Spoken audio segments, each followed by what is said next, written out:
le monde m'écoute ici, tout le monde remue la tête. Ils ont l'air de bien comprendre ce que je dis, mais ça me fait mal parce que lorsqu'ils arriveront à la maison, ils oublieront tout ce que j'ai dit. Lorsqu'ils arriveront à la maison, ils feront pire que ce qu'ils font d'habitude. Mais là, tu ne le fais pour personne, mais tu le fais pour ta propre personne.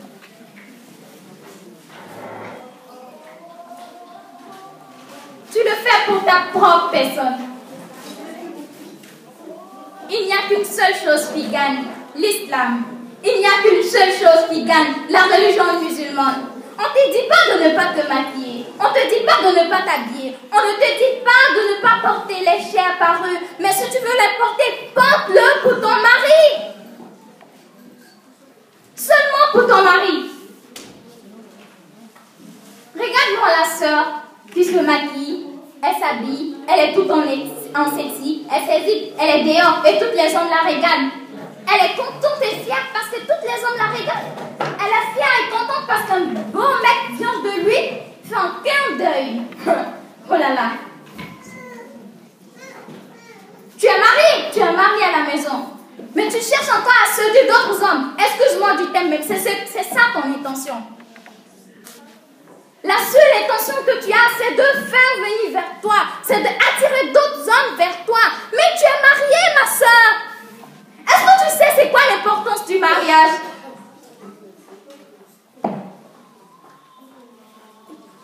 Mon mari me dit, je ne sors pas. Je sors. Il est qui pour ne pas me dire que je ne sors pas? Oui. Il est qui pour me le dire lorsque lui-même il sort? C'est l'égalité des droits. Hein? Il fait ce que je veux, je fais ce que je veux. Oui. Il fait ce qu'il veut et moi je fais ce que je veux. Me regarde. Même quand ta mère meurt, celle qui t'a porté 9 mois dans son ventre, qui t'a donné le lait maternel, qui t'a éduqué, qui t'a donné tout son amour. Cette personne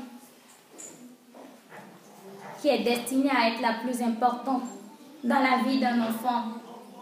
Allah subhanahu wa ta'ala te dit, ma soeur, lorsqu'elle meurt et que ton mari t'interdit d'aller vers elle, tu n'as pas le droit d'y aller.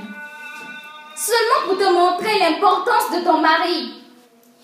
Seulement ça. Mais dites-moi, qui entre nous aujourd'hui accepteront cela? Pourquoi? Ma mère, elle est malade? Oui, ma mère ne se sent pas bien. Ma mère vient de décéder, tu me dis je ne veux pas? Tu me dis que je ne vais pas aller? Tu es malade? Ça ne va pas? Oui, c'est ça. Mais tu le fais pour Allah. Tu le fais pour ton paradis. Tu le fais pour attirer la bénédiction sur tes parents.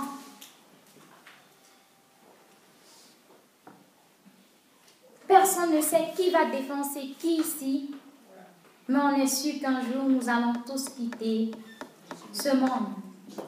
On est sûr que la vie n'est pas éternelle. Alors, pourquoi choisir cette vie lorsqu'on sait qu'on est tôt ou tard appelé à la quitter?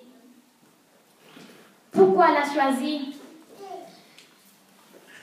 Une question. Pourquoi la choisir?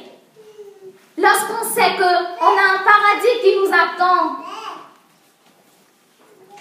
Regardez cette sourate qui me motive plus.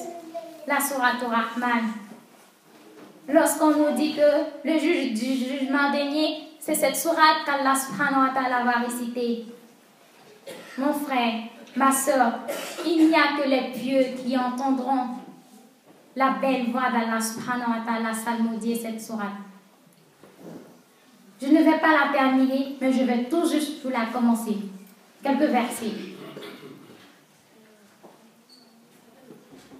A'udhu billahi minash shaitanir rajim. Bismillahirrahmanirrahim. Ar-Rahman, allama al-Quran. خلق الإنسان علمه البيان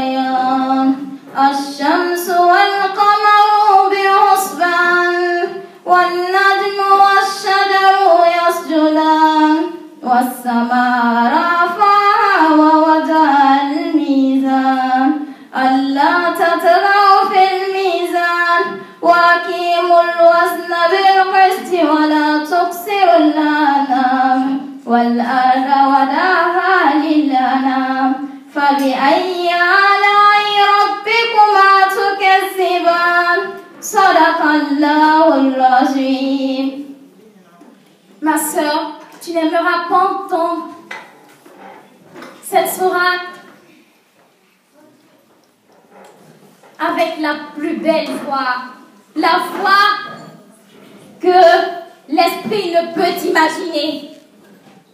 Aucune pensée ne peut imaginer la voix d'Allah subhanahu wa ta'ala. Regardez lorsque Moïse alayhi salatu wa salam demanda à Allah subhanahu wa ta'ala, il n'a pas pu être là.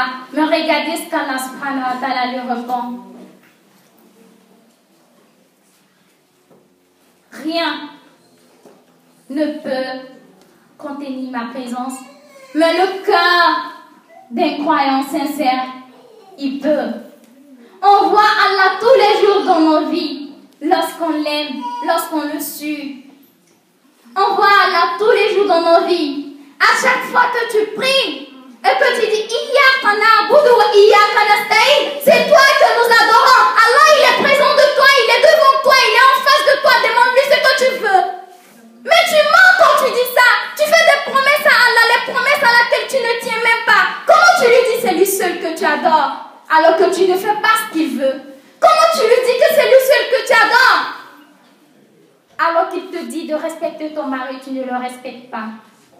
Il te dit de ne pas t'exhiber, tu ne le fais pas. Il te dit voile-toi, tu ne le fais pas. Il te dit couvre-toi, tu ne le fais pas. Il te dit... Et là, tu ne le fais pas, mais tu le mens quand tu pries, tu mens Allah. Oui, tu le mens tous les jours.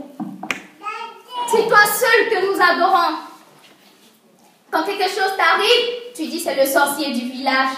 Et tu dis Iyyaka na'budu wa iyyaka nasta'in. Ça doit être la sœur de ma mère. Et tu dis Iyyaka na'budu wa iyyaka nasta'in. C'est toi seul que nous adorons. Takbir. Inch'Allah, c'est tellement fort. Le prêche est tellement fort. On va essayer d'interrompre un peu pour aller faire la prière. Il faut continuer, Inch'Allah. Ok. Sur le chemin de la Sirat al-Mustaqim, qu'Allah nous accorde le paradis et surtout le meilleur de paradis qui est Jannat Firdaus.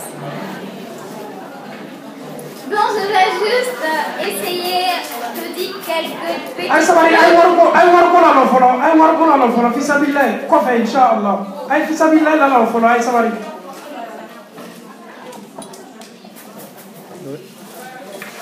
Je vais essayer juste de dire quelque chose à mes sœurs. J'ai trop parlé d'enfer, j'ai trop parlé des conséquences. Je vais juste vous dire maintenant quel avantage vous avez sur tout ça. Je vais juste vous dire aujourd'hui votre importance dans la société. Et je vais juste vous dire que les hommes ont plus de charge que vous. Parce que vous êtes les princesses qu'Allah subhanahu wa ta'ala a choisi. Vous êtes les reines. Allah, il vous a fait tellement de miséricorde. Regarde la femme mariée. Je sais qu'il y en a beaucoup qui sont mariés ici. Ah, dans les calculs, je pense bien qu'elle a 90% de chance d'entrer au paradis lorsqu'elle est mariée et qu'elle est soumise. Il n'y a que les 10% que tu dois chercher. Par ton adoration envers Allah, en accomplissant tes prières, le jeûne, un peu de ces trucs. Donc c'est pour dire que à travers le mariage, Allah t'a déjà tout facilité déjà. Aujourd'hui, l'adultère, ce n'est rien vraiment pour les femmes. Elle peut être mariée et elle a un petit copain dehors. Ça, ce n'est rien pour la femme. Comment une femme, ce corps qu'Allah subhanahu wa ta'ala t'a donné, la cherté de ton corps, la cherté de ton âme, comment tu peux accepter, femme, la mère des croyants? Comment tu peux accepter, femme, de ôter tes habits, de te dénuder devant un homme qui n'a payé et qui n'a rien payé pour le mériter? Ne sais-tu pas que tu es tellement important? Ne sais-tu pas que Allah t'a tellement valorisé qu'il t'a dit aucun homme n'a le droit de voir ton corps tant qu'il ne t'a pas donné une dot? Ne le sais-tu pas donc que tu es une reine? Après l'homme, il te jette les mots à la figure. Il t'insulte, il ne te respecte pas dans le mariage. Tu dis mon mari ne me respecte pas. Mais c'est toi qui as fait qu'il ne te respecte pas. Tu t'es offert à lui comme ça gratuitement. Comment tu veux qu'il te respecte? Et il peut t'avoir comme il veut, quand il veut. Et ça, sans rien en échange.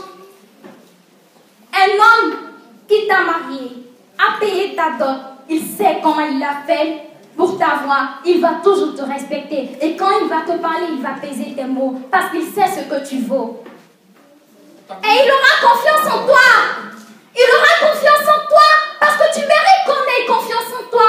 Comment il peut avoir confiance en toi quand tu t'es donné à lui alors qu'il ne t'a même pas marié? Lorsque tu sors, ça y est, à l'entendre de le faire avec d'autres hommes. C'est tout ce qu'il y a derrière la tête. Mais lorsque tu l'as montré que tu as ta pudeur, il va te respecter, ça coûte que coûte. Il y a d'autres qui l'ont déjà fait, c'est déjà dans le passé. Mais regarde, Allah subhanahu wa ta'ala te fait une faveur en te disant, même en faisant la fornication, même en faisant tous ces péchés, lorsque tu décides de te convertir, lorsque tu décides de te repentir sincèrement, lui, Allah subhanahu wa ta'ala te pardonne tous tes péchés et tu deviens encore nouvelle, tu deviens encore pure. Ça, c'est une grâce qu'Allah subhanahu wa ta'ala te fait. Alors, ma soeur, profite de cette grâce avant qu'il ne soit trop tard. Oui. Nous, on a donné beaucoup d'avantages aux hommes d'aujourd'hui. Ils n'ont pas cet avantage-là. Ils n'ont pas le droit de voir tes belles cheveux. Ils n'ont pas le droit de voir ton corps. Ils n'ont pas ce droit-là parce que tu es importante. Ils n'ont pas ce droit-là parce que tu es une reine. Et pour pouvoir voir une reine, il faut payer cher. Mais pourquoi quand tu lui as donné toute cette occasion-là? Aujourd'hui, les femmes, c'est comme un amusement pour les hommes. Aujourd'hui, les femmes, c'est comme un jeu pour les hommes. Quand ils viennent, ils s'amusent avec toi. Basta, tu veux pas, je m'en fous, j'en aurais plein. Mais c'est nous les femmes qui l'avons occasionné. Si nous offrons à eux n'importe comment, ils ne vont pas nous respecter. Femme, respecte-toi. Si au moins 1, 2, 3, 4, 5 commencent comme ça, tu verras les hommes commenceront à être comme ça. Parce qu'ils ne pourront rien être sans nous. Mais nous les avons donné trop d'occasions dont ils ne peuvent pas nous respecter. Ils ne peuvent pas nous considérer. Ils ne peuvent pas connaître notre valeur. Mais à toi, femme, de connaître ta place. Quand tu connais ta place, aucun homme ne peut te manquer de respect. Mais sache que ta place, c'est à la maison. Ta place, c'est avec tes enfants. Ta place, c'est auprès de ton mari. Regarde Allahu Akbar. Quand j'étais à Abidjan, on m'a dit que quand je viendrai ici, il y a tellement de tentations. Quand je viendrai ici, je ne pourrai plus porter mon voile. Quand je viendrai ici, je ne pourrai plus suivre mon dîme comme il le faut. Mais quand je suis venue, j'ai compris que c'est ici que je peux faire mon dîme. Et même plus qu'Abidjan. Oui. Parce que ici, je suis fermée. J'ai un appartement à moi. Je peux faire ce que je veux dans mon appartement, avec mon mari. M'habiller pour lui, me maquiller pour lui. Voilà. Les femmes trouvent que montrer à son mari aujourd'hui qu'on aime, ça veut dire qu'il va se foutre de moi. Mais regarde la miséricorde d'Allah dans le mariage. Lorsque deux personnes se sont mariées, même lorsqu'ils se jettent un simple sourire, ils ont des hasanat, ils ont des bénédictions. Ça quand on est marié, hein. Mais aujourd'hui, le mariage n'a vraiment pas d'importance pour certaines personnes parce que même en dehors du mariage, ils peuvent faire c'est que les personnes mariées le font, ce qu'on appelle le concubinage. Est-ce que vous voyez, mes il y a 4 soeurs? places devant ici, s'il vous plaît. Essayez d'être un peu motivés. Essayez de porter le voile, de vous voiler, de vous couvrir. On ne vous dit pas ça comme une obligation. Mais regarde, Allah subhanahu wa ta'ala nous dit Wala taqrabu zina. Il nous dit n'approchez pas la fornication. Il ne nous dit pas de ne pas le faire. Mais vu son importance, il nous dit de ne même pas l'approcher. L'approcher, comment l'approcher? Lorsque tu portes des tenues vraiment qui font apparaître ta forme, qu'est-ce que ça crée quand tu sors là et que d'autres hommes te regardent? Et tout ça s'en compte.